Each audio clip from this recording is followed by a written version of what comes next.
So I went to my very first ever Tiny Leaders format tournament in OP Games and Comics in Santa Rosa, California this past weekend, and I had a ton of fun. I had a huge blast. Really love this format. I just recently discovered it from a video that Mill guy posted a few weeks ago on his channel. And he made two videos. In one of the videos, he did interview the person who is kind of like the community leader of Tiny Leaders, of Tiny Leaders Reborn, I should say. In there, that person did state that they do hold, were aware of paper tournaments that were being held, but they were in Northern California. And I'm like, hey, I live in Northern California and I love paper tournaments. So I decided to follow the links that they put in the description of the video. One of them was to the official Discord to Tiny Leaders Reborn.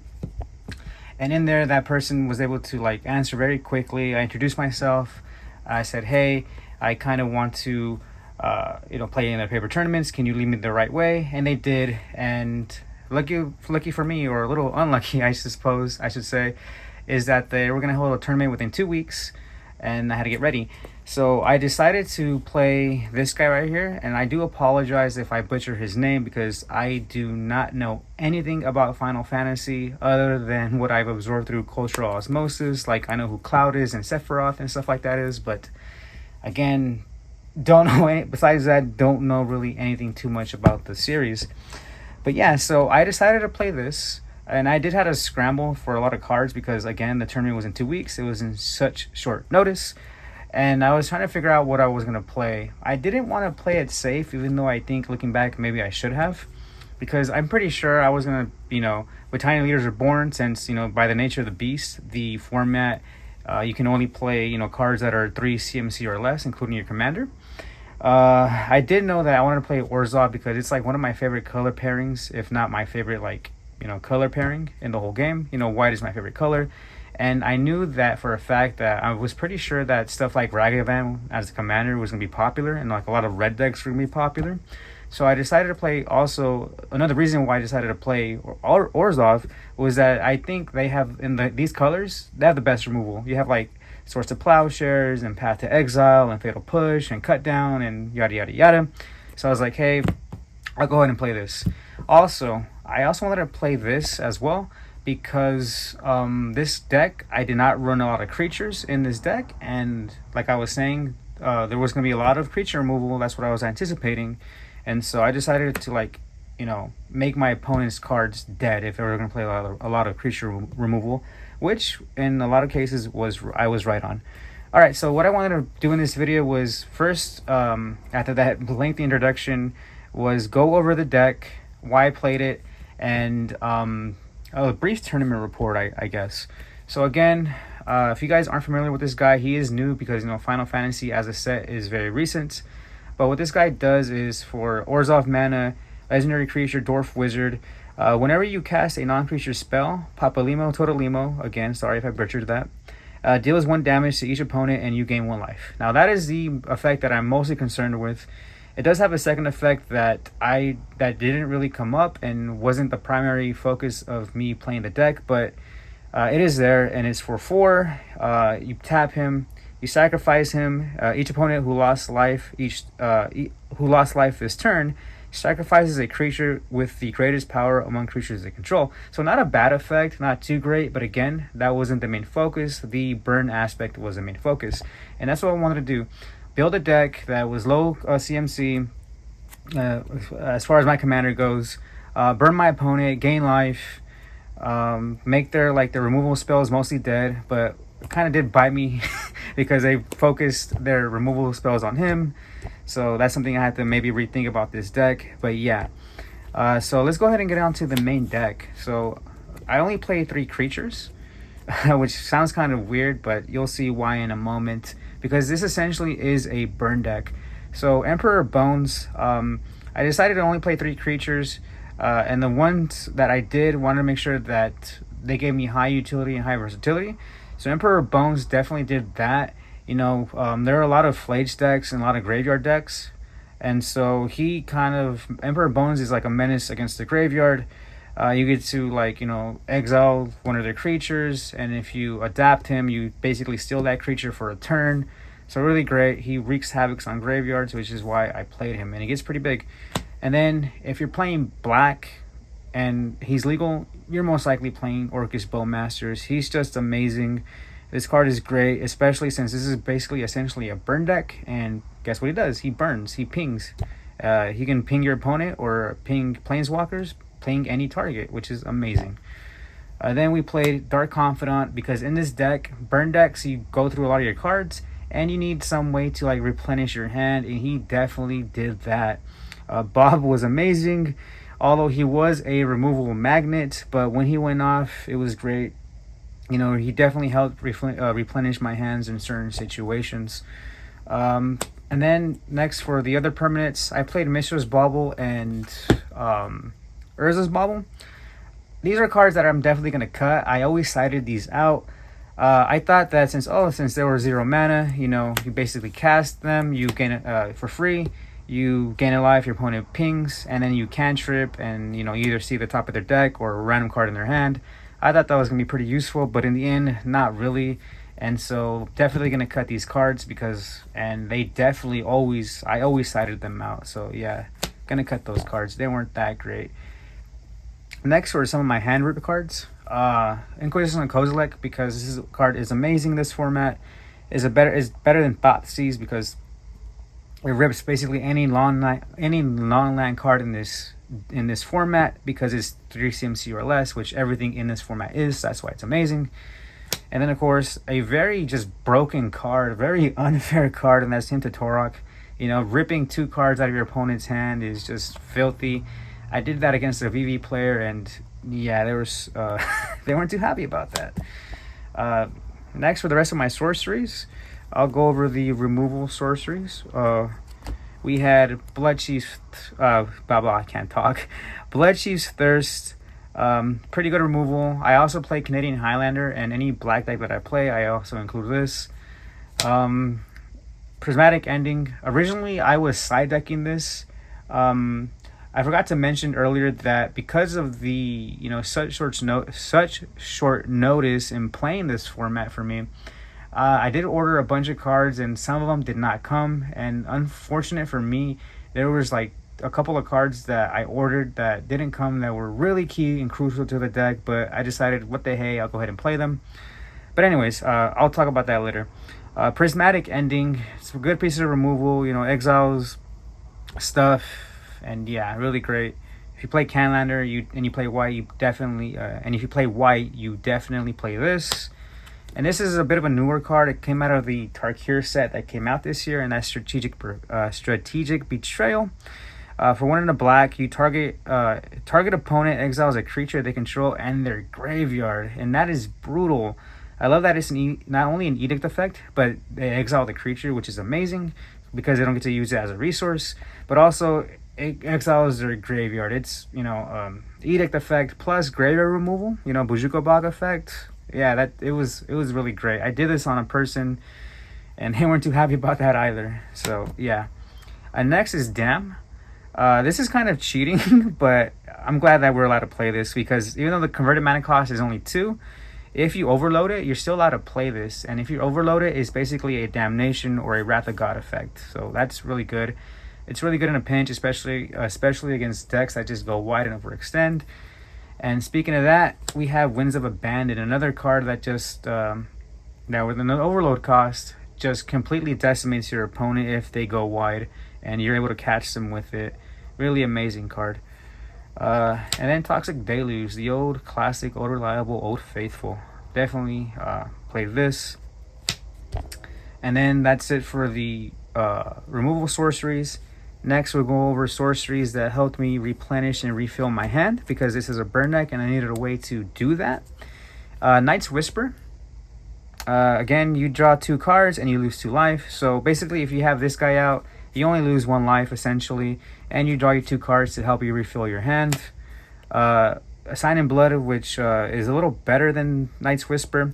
Target player draws 2 cards and loses 2 life. So one of the things I did to help me win game was I had Orcish Bowmaster out, and I did this targeting my opponent. I had all 3 of these guys out. I cast it on cast trigger. They lost a life. I gained a life.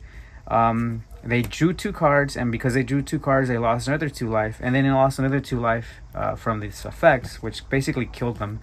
Uh, they were a little salty about that, which was understandable. I would be too, but yeah, this is great. Another one that I did too was Insatiable Avarice. So, it's converted mana cost 1, but you have Spree. I never really did this Spree effect, which is tutor a card to the top of your deck. I always did the second one, which for basically 3 black mana, target player draws 3 cards and loses 3 life. I mostly targeted myself. The only time I did it when I would target my opponent, which was when I had Sign in Blood. Much like Sign in Blood, when I had Orcish Bowmasters, you activate it, and yeah, you do those shenanigans. But I only did that one time, and they were super salty about that as well. But yeah, so this is a great card to refill your hand. And then another one is a brand new, well, not brand new, but newish because it came out this year. In Aether Drift is Risky Shortcut. You draw 2 cards, and each player loses 2 life. So it also not only drains your opponent, drains yourself, it also drains your opponent. And then the last one I played, it was Read the Bones. Scry 2, then draw 2 cards, and you lose 2 life. I always side deck this out. I liked Risky Shortcut a lot better, even though you don't get to scry. The reason being is that both of us lost a life, and not just me when I played this. So I always sided this out because it is a heavy mana cost, but Risky Shortcut was better, and I'm definitely gonna most likely cut this. Okay, and then next was basically a bomb, a nuke, and I won a couple of times with this, and that is Profane Command. It is probably the best card in the deck. For 2 black and then an X. Basically you choose 2, and the other ones really don't matter. They're just icing on the cake. But the first one is what matters. The first effect or the first mode is what matters, and that's target player loses X life. This is amazing in the late game, and this is how I beat someone with it. And during the mini tournament report, I'll go over that. But yeah, this card is just utterly filthy, utterly insane, and one of the main reasons why I decided to play this deck. Next, we'll go over my instants, and I'll go over a couple of utility instants. The first one is Dark Ritual. Love playing this card. I know it's a -1, but in Magic, that really doesn't matter as long as you get to make your plays. And this definitely fed into like Profane Command, and it helped me pay for like things like Risky Shortcut and Insatiable Avarice.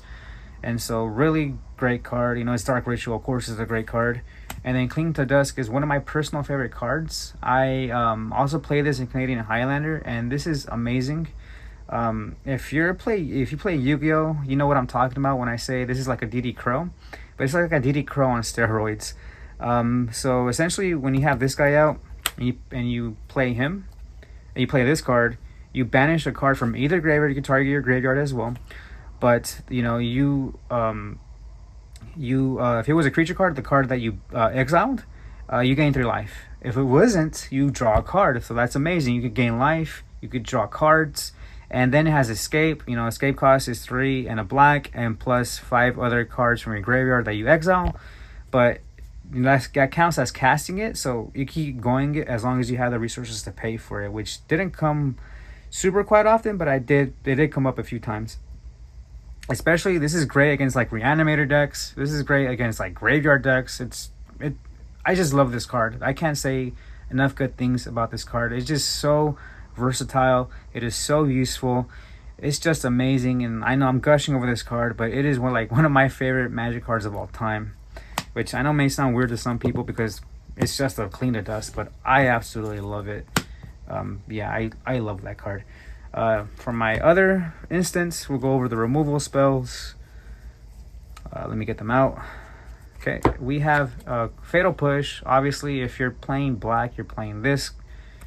Cut Down, Path to Exile, Not on My Watch, Eliminate, amazing card, along with his twin, Long Goodbye.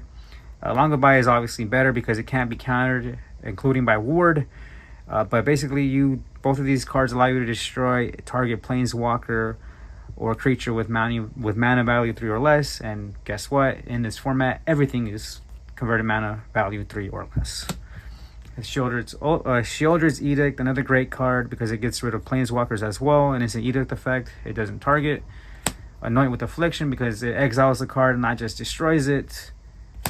Get Lost, which originally I was playing in the side deck, but because the cards that I ordered didn't all come, I decided to mainboard it. And I'm glad that I did because it came in clutch. I got Blood Moon, which I absolutely hate that card. But because I had this, I was able to get rid of it. It got rid of like a lot of enchantments that were annoying and cumbersome to my strategy. And so I'm probably going to be rethinking of maybe keeping this in the main deck. But we'll see. But it's definitely going to be in the sideboard at least. And then March of Otherworldly Light. Just an amazing card all around because it gets rid of artifacts, creatures, or enchantments, which is amazing. And the last spell that I played was a Revitalize. I mostly play this just for the life gain because I know it's 3 life, but if you have this guy out, it's 4 life, plus you draw a card. May end up cutting this, but I don't know. I really like this card. It's like a pet card kind of for me, but we'll see. If something comes out better that helps me with this deck, I'll definitely cut that and add something else, as long as it's better and it's more useful. For the lands, I played 17. You have your Command Tower, obviously, Marsh Flats, Polluted Delta, Verdant Catacombs, and Bloodstained Mire for my fetch lands. And I only played the ones that get you swamps and none of them that fetch plains, except for Marsh Flats, obviously, because my deck is basically over 80% black pips and only like about 18 or like 22% white pips. So that's why I didn't include things like Windswept Heath or Flooded Strand, because most of the stuff I play is mostly swamps. Then Scrubland, Shadowy Backstreet, Godly Shrine. That's like the trinity when it comes to your dual lands. And then other lands, Isolated Chapel, Caves of Koilos, Bleachborn Verge, Concealed Courtyard, Silent Clearing, 3 swamps. I really love this swamp right here, the Kamigawa one. It's my favorite swamp of all time. I don't know why I felt the need to say that, but I did. And then 1 plains. I definitely should have played the Urborg one, the one that makes all other lands swamps in addition to their other types. Probably gonna get rid of one of these swamps. And Tainted Field, I did order a Tainted Field, but it didn't come in time, so I just had to replace it with a swamp. But yeah, I was kind of glad I did kind of luck out playing this many basics because I did get Blood Mooned. But luckily I was able to get out of that with Get Lost. But yeah. Alright, now on for the tournament report. So, who did I play against? The first round I played against that Wilson deck, the Bear. It scraped me. It wiped the floor with me. I could not deal with that Bear. I didn't draw my Edict effects in time. I sideboarded for him, but yeah, it just didn't work. He 2-0'd me really quickly. And at that point I was like, okay, not ideal, but we still got round 2. So I did play in round 2 against a Flage deck, and yeah, I couldn't keep up with it. It was just damn overwhelming. I decided my Graveyard Hate, but I didn't see it quite often enough. And he 2-0'd me quickly as well. And at that point, I'm like, you know what? I drove all this way. Just let me play. Let me get the reps in. I'm 0-2. If I win out somehow, I could still hopefully top 8. So I just decided to keep going.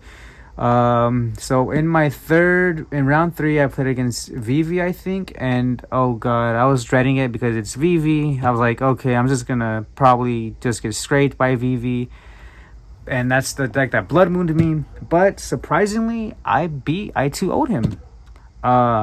Surprisingly enough, he really didn't draw a lot of outs. He really didn't draw anything against me. A lot of his cards were just dead. And I was just able to burn and ping him and just kill him. I was able to do some Orcish Bowmaster shenanigans against him. Orcish Bowmasters just put in a lot of work throughout the day. And so I was really glad I played it. But yeah, I was able to 2-0 him, which I was just shocked. I did not think I was going to 2-0 a VV deck, but I did. Round 4, I played against that I forget the card's name. It's like the Vial Smasher guy, the Rakdos one, the partner one. Although he didn't partner it with anything else, because in this format, if you have partners, there's another stipulation where I believe you only get to have 6 cards in your starting hand or something like that. I forget what the stipulation is, but there is a stipulation that does punish you for playing commanders, the partner commanders, which keeps it pretty fair. But yeah, so the Vial Smasher Rakdos guy, I was able to clear him. I did see a lot of my graveyard cards, hates. All of my removal spells were live. He had Baragoyf. He had so many cards that I just exiled away. Yeah, I was also able to 2-0 him. He's the player that I did the Orcish Bowmaster plus the Insatiable Avarice play against. Yeah, so that felt good. And so I was able to 2-0 him.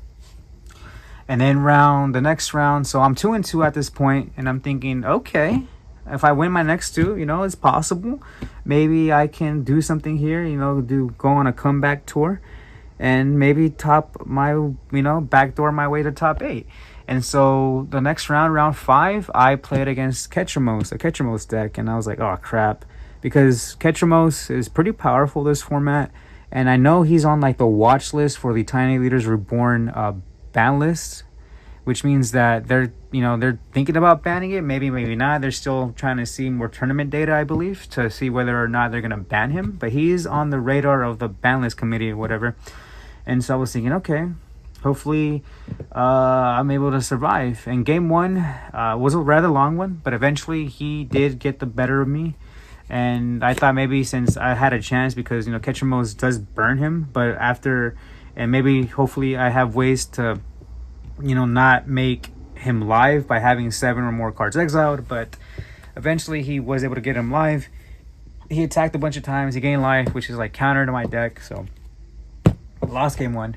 Game 2, I decided on Edict effects just to get him out of the way. And to my surprise, I won game 2. I don't know how I did it, but I was able to ping him to death. I was playing a lot of spells. He wasn't able to find any answers for me, and so yeah, I beat him. And then game 3 went to time, and I was playing very careful because when you pay fletches, and he was playing Ketramos, so he had to be careful too. But in the end, I was able to kill him with Profane Command, and I got lucky because I don't think he was pretty familiar with this card, because he did Kozilek me, but he didn't discard it. He discarded some other card, and I was like, oh my god, I'm super lucky. So I think he wasn't familiar with the card, and he was probably kind of in a rush because we were in time, I believe. And so yeah, I was able to have enough mana to just kill him with the Profane Command. It was like I was able to do like 11 damage, I believe. Dark Ritual definitely helped me out with paying the mana. And yeah, I was able to, cheese a win with the Profane Command. So yeah, that was round 5. I won it. I'm 3-2 at this point. I win 3 in a row. I'm feeling really good. My chances, I'm thinking maybe if I'm able to win and get in, hopefully I'd be able to get in by winning round 6, the last and final round. And so I go up against the Aminatu deck, or I keep forgetting if it's Aminatu or Animatu, if it's an N or an M. But anyways, the Planeswalker that blinks stuff. So game 1, he was able to beat me. He pulled off the Animatu, blinking the Mystic Sanctuary, getting back his Entreat of Angels, and yeah, he kept summoning these big angels, and I couldn't do anything against that, and he just killed me. Game 2, and that was a rather long game because we were going just back and forth, and yeah, and then game 2, he was able to get the better of me again, this time with a Ketramos. I figured that since he was playing a lot of flash spells and stuff that was in his graveyard, I was citing in my graveyard hate, but he Ketramosed me, and yeah, that ended up backfiring on me. And so yeah, he got the better of me with the Ketramos that was live, and I couldn't do anything about it because he kept countering everything that I did. That I was trying to, any momentum I got, mana drain, negate, counterspell, force negation, yeah, he had it all. But yeah, so I ended up 3-3. Had a chance to top 8, but I didn't. But I I was still kind of like proud of myself because it was like the first time I ever played in a Tiny Leaders Reborn format, especially since this deck was not optimized because I was missing a couple of cards.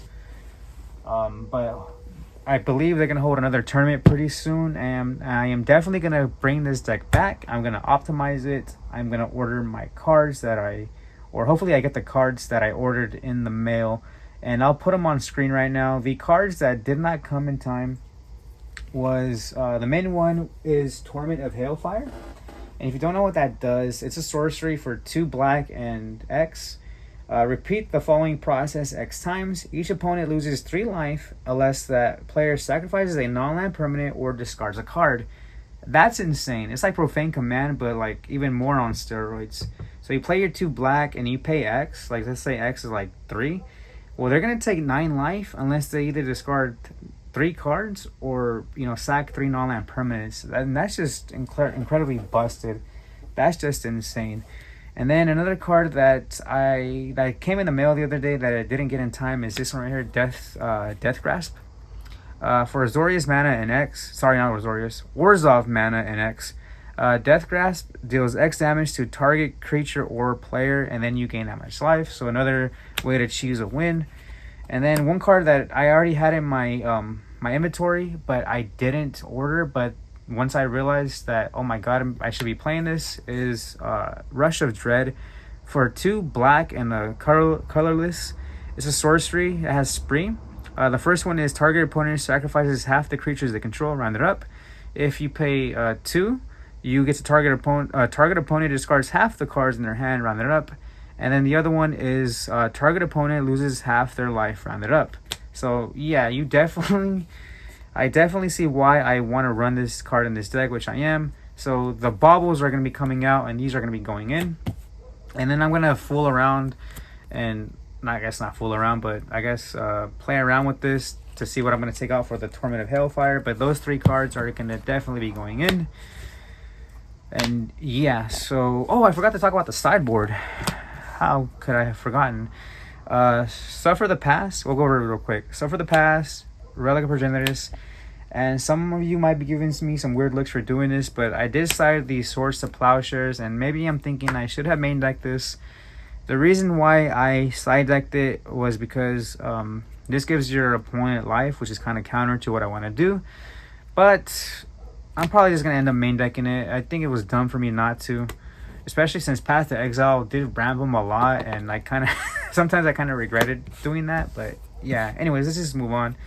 Lay Down Arms, Tithing Blade, Celestial Purge, Pest Control, Dust to Dust, Nile Spellbomb, and Bojuka Bog. And this is not final. I'm definitely going to be experimenting with other cards, like for example Warmth. I did not know that card existed until someone told me it existed during the tournament. So yeah, if you guys don't know what that is, it's an enchantment that anytime your opponent casts a red spell, you gain 2 life. So definitely going to be side decking that. I did order it, so hopefully it comes soon. And yeah, so that was the deck profile. That was my experience. Definitely going to be playing, continue playing this format. It's a lot of fun. It's just amazing. I absolutely love it after just one tournament. The next tournament in that place is in October, but I believe there's going to be another one in Northern California before that. So when that gets posted, I'm definitely going to be playing in that one as well.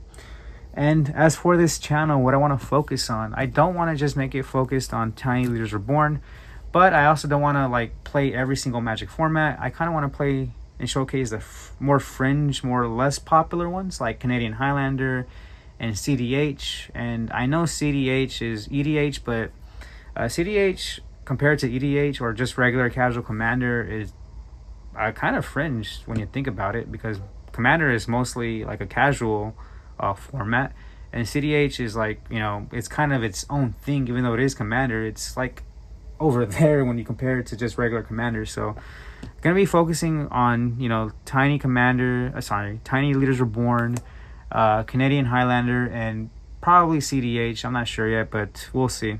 But yeah, those are like what I want to do with this channel, like discuss those formats, deck brews and tournament reports and things like that. So Yeah, so if you want to if you want to follow along, please subscribe, and I'll catch you guys later.